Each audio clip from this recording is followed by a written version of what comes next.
மாலையில் நான் ஒரு காற்று அனுப்பி காடை கொடுப்பேன். அப்போ நல்ல அங்கிருந்து வரும்போதே ஃபுல் பார்சல் கட்டி இறைச்சி பாத்திரங்களோடு வராங்கன்னு வைங்களேன்.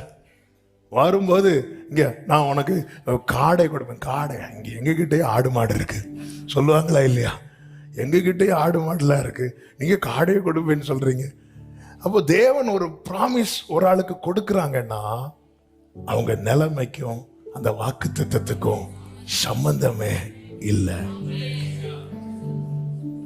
சில வாக்கு தத்தத்தை நம்மளால மனப்பூர்வமா ஆமின்னு சொல்ல முடியாததுக்கு ரீசன் என்ன தெரியுமா?